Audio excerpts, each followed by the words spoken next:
Welcome to All Things Financial with Jack Driscoll. Welcome back, everyone, to another edition of All Things Financial.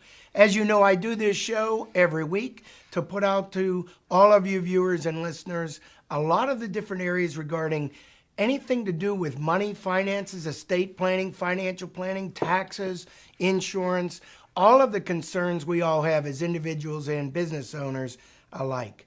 So today, we're privileged to have a guest on the show with us for the next couple weeks, Matt Carl. I appreciate your coming on the show, Matt. Well, thank you, Jack. I appreciate the opportunity to be here and to talk with your audience. Thank you. Matt's going to tell us a little bit about some of the areas that he deals in and what he could share with us. So, Matt, if you could tell everyone just a little bit about yourself, where you've come from, what your practice is like, and then we can go on from there. Well, Jack, I've been an attorney since 1982, and in those years, I've dealt with a lot of businesses and individuals, handled estates and trusts as part of a broad practice of clients. And in doing so, I ran across a lot of interesting people, including financial planners like yourself. And they always ask me, what is some of the basics about an estate plan and why do I need one? And I thought, well, maybe today'd be a good opportunity to talk about that. That's a good, interesting question because we've seen right now an extension I just saw this week of the high limits of this federal estate tax. We used to be so concerned in the 80s about beating this estate tax, and now you don't hear so much about it, and some people have gone so far as to say, maybe I don't need estate planning anymore. What's your take on that? Well, I just ran across a case today where somebody back in the 80s put together a very complicated estate plan simply because they had $600,000 in assets. Mm-hmm. Now that plan is really cumbersome and we're trying to get them out of it. But nowadays, unless you're in the literal top 1% of the country, that type of complex estate planning is not really necessary unless you have children with special needs or, you have special situations involving individuals that you want to benefit from your estate, in which case we look at trusts and things of that nature. But the bottom line is if you don't have an estate plan, Jack, you're letting the government decide where your money goes. And secondly, you have probably some assets that may be very expensive in trying to transfer to the next generation. And part of a lawyer's job is to take a look not just at what you want to do with your property once you pass away, but also how is the most efficient way of doing that. And that's why we get involved. Typically the first thing an estate planner will do for you is ask you questions about your family, who they are, how old are they, do they have any special requirements, are they people that spend a lot of money, are they people that don't spend a lot of money, do they have any kind of addiction problems, things of that nature to help us understand what is it that you want to do with your money when you pass away. What happens if you don't have a will, which is the basic, document in any estate plan, is the government will say, okay, if you're survived by a spouse, a certain amount of money will go to that spouse, and then the balance of it will go to your children. And that is not necessarily what everybody wants to do, but it's what the government thinks most people want to do. So you're saying without a basic estate plan, which includes without having a will at all, maybe they haven't gotten to that point in planning, and they're married, and the norm, but not always, might be that each person wants the married partner, the spouse, to inherit everything.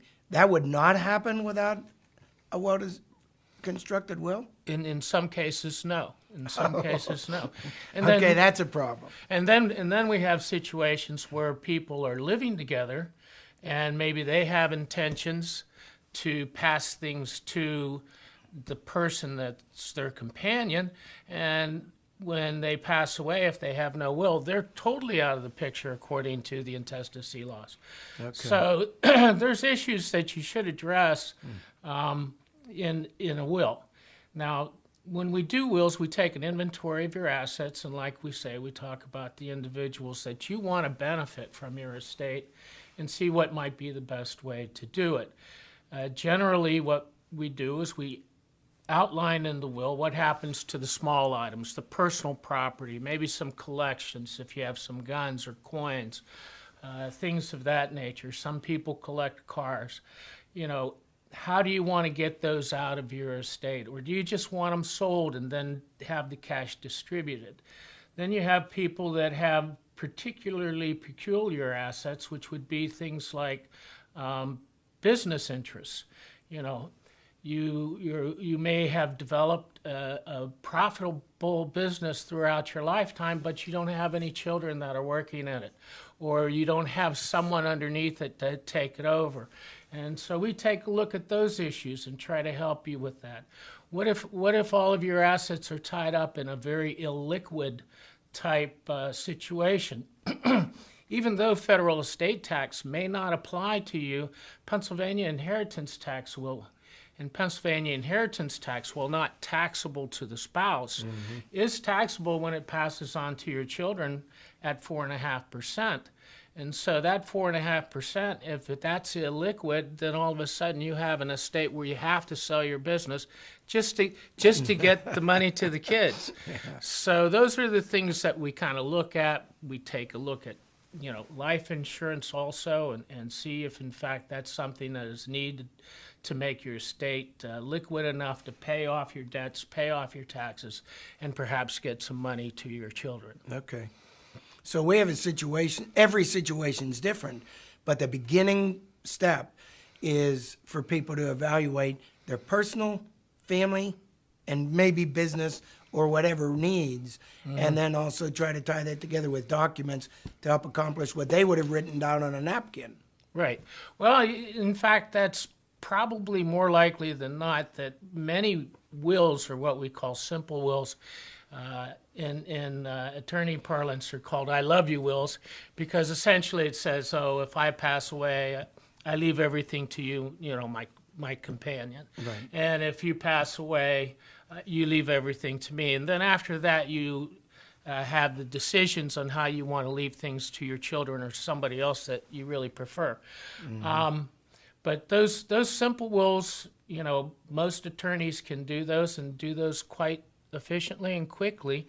And then, you can save them until you change your mind or your financial circumstances change. Okay. If you're working with a financial advisor and things have grown or shifted or things of that nature, then they'll make a recommendation to you. Maybe you ought to have your plan reviewed. Which is interesting because right after 2000, I think I remember that being the time frame, attorneys were starting to call clients saying it's time to get back into review the estate plan, not so much for the will as I remember, but more for this HIPAA and powers of attorney and all those changes that had happened.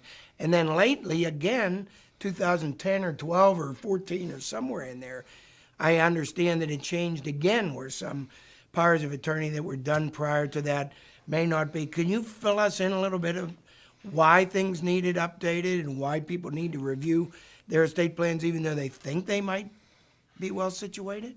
Well, most of the changes that I can think of, there's been quite a few changes to the Trust Act and changes to what we call the Probate Estates and Fiduciary Code that wouldn't really affect too much in estate planning except in areas of powers of attorney. Okay. Powers of attorney are documents not necessarily for death planning, but for incapacity planning. So let's say you're in a situation where all of a sudden you have some type of either traumatic or medical condition where you can no longer make decisions concerning either yourself medically or financially. You're in a little bit of a bind because, financial institutions now are very particular about who they share information with and who's authorized to conduct business on your behalf. Right. So if in fact you do not have a power of attorney and you're incapacitated, well then people like me have to take you in the court and have you declared incapacitated and have guardians appointed. That's not a very cheap or efficient way of handling the problem. The most efficient way is during your lifetime, you can do what is called a power of attorney that says, I appoint someone as my agent to act on my behalf in the event of incapacity, and they can do the following things which are enumerated.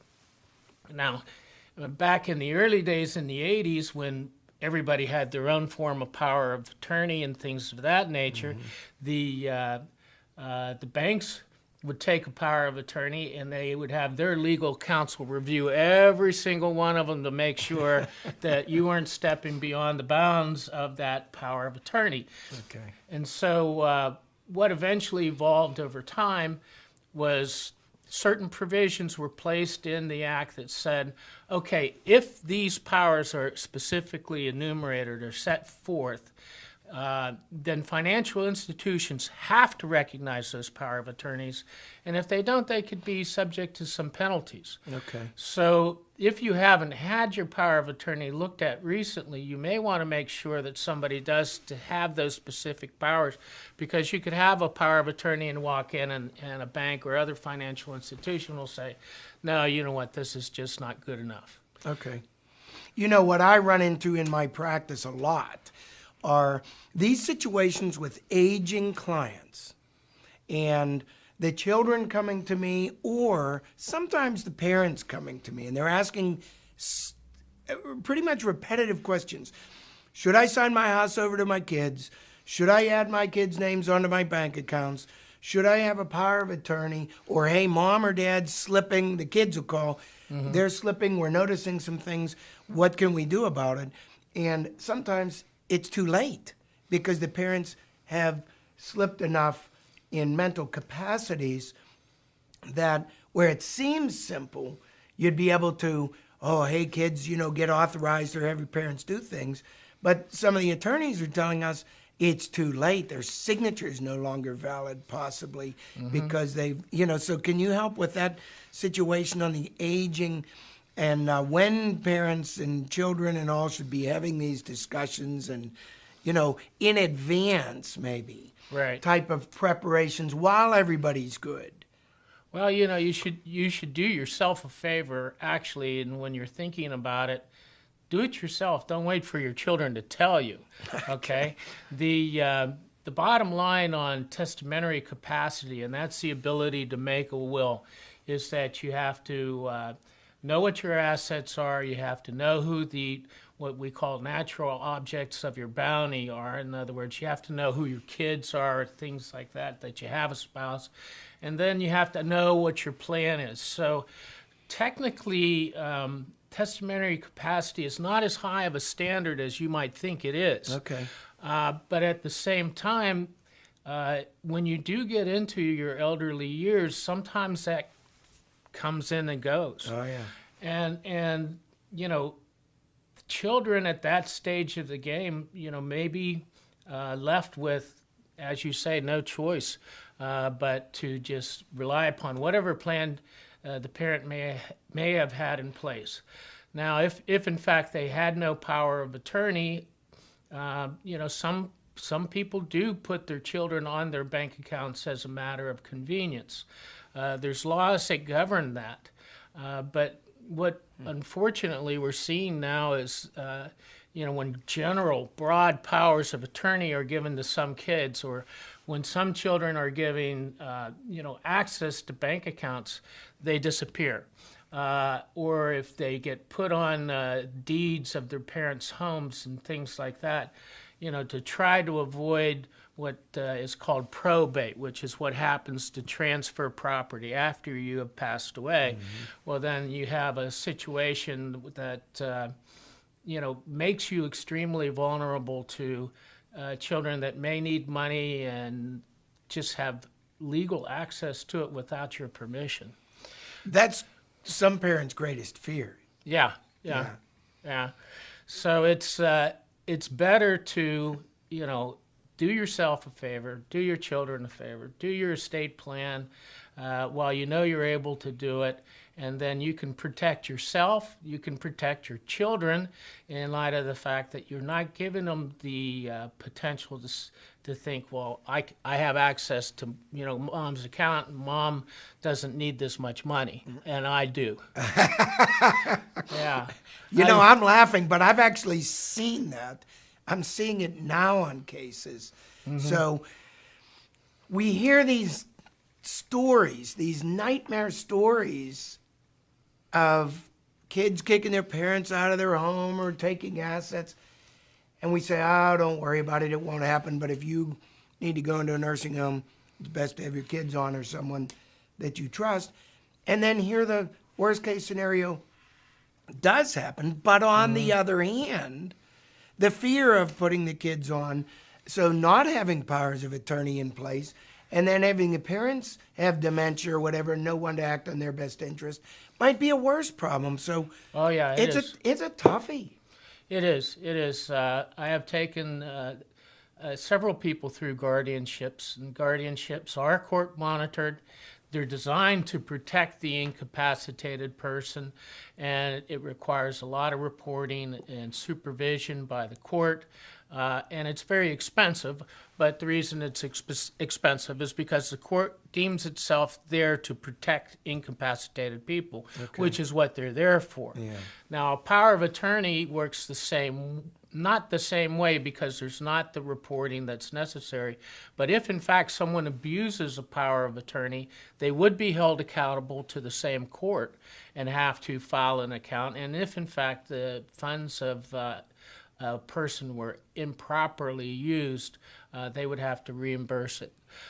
So there's a same level of protection generally on a power of attorney, and it's much more efficient. The other good thing about a power of attorney is oftentimes they're drafted very broadly with regard to what the attorney in fact can do as far as investments and things are concerned. Okay. When you're in a guardianship, the funds that you have the only thing the court will let you do, absent court permission, is to put it into a interest-bearing account that's federally insured. Okay. And you know what those are returning right now. Right. Yeah. Here's a question. Sure. The parents, for an example, have 3 children, all of which they trust, and both parents execute a general durable power of attorney for all 3 children, which would mean they could act in all the same capacities pretty much as the parents themselves, right? Similarly? Yeah, it depends upon how it's drafted. Oftentimes you can draft it that they all have to act together. Okay. In other words, making the decision. But I've seen situations where, if one out of the 3 does not agree, well, then you're back in the court again getting a decision. Okay. I've seen them drafted where people say, okay, well, I have one daughter down in Florida where I live every 6 months, and one son up here in Pittsburgh where I live the other 6 months, and they both have my power of attorney, so when I'm up here, they can help me with paying my bills and, cashing my checks and things of that nature. And when I'm down there, the other daughter can do. And don't get me wrong, just because we know those stories, I'm in the business to hear people's bad newses, and the problem, and so it seems like it's more common than not, but frankly, there are a lot of good families out there where that type of abuse does not happen, and you don't hear those stories. The norm in my practice has been everything has gone smoothly. Everyone that was trusted is trustworthy, and they do indeed take care of their parents or whoever they're given the power correctly. If in those isolated cases, a power of attorney was issued, let's say for this example, to the 3 children, and one of the children or the spouse's influence over that child becomes a rogue child and abuses that power of attorney, taking money out of the bank account, let's say, or something on the parents, what happens? Those powers of attorney, don't expire. It's not like an expiration date that they need renewed. What happens? How do you revoke one of those things? You just use the word, you revoke it. And generally what you would do is you would do a written revocation and file that written revocation in with the courts so that everybody in the world will know not to rely upon that power of attorney. Okay. And if you have financial institutions that you are a part of, I would give them a copy of that written revocation. Okay. So you can revoke a power of attorney, while you're alive. Once you pass away, your power of attorney disappears. That's when your will kicks in. Mm-hmm. Okay, so there's limited time on that. Now, one aspect of a power of attorney, too, not only deals with the financial side of it, but also the healthcare side of it. If you're in a situation where you cannot make decisions concerning your medical treatment, these things help physicians to know that, hey, I have appointed my spouse or I have appointed my child to make decisions for me. So that is also very helpful for, anytime you have a traumatic injury or anytime you're facing, illnesses and you just are not capable to decide, make a willing consent to the treatment that you're supposed to get. Okay. What I've found in my practice, everyone, we're running out of time, but it still revolves around setting up a team of professionals, surrounding yourself with a professional team. An attorney that's highly skilled, a financial advisor that's highly skilled, and a certified public accountant who's highly skilled, to surround your family with that professional team to help you make good and educated decisions, I think is the answer. Yeah, that's absolutely correct. I didn't mention the accountant, but accountants are crucial, particularly when you have businesses involved in the estate. Yeah. Matt, I appreciate your coming in. I very much do. What's your phone number or how people can contact you if they have any questions? My phone number is 412-227-2500, and ask for Matt Carl. I'll be happy to take a call. Very good, Matt. Thanks for coming on. We'll be back again next week. Matt's coming back on. We'll share some more good information with you. Thanks, all of you, for tuning in and listening. Again, we'll be back again next week. You've been listening to All Things Financial with your friend with the answers to all financial matters, Jack Driscoll of Driscoll Insurance and Financial Services. Securities and investment advisory services offered through Sage Point Financial Incorporated, a registered broker-dealer and registered investment advisor and member FINRA and SIPC. Driscoll Insurance and Financial Services is not affiliated with Sage Point Financial, Inc. or registered as a broker, dealer, or investment advisor. You can reach Driscoll Insurance and Financial Services Incorporated at 412-833-1500, and they are located at 2738 South Park Road, Bethel Park, Pennsylvania, 15102.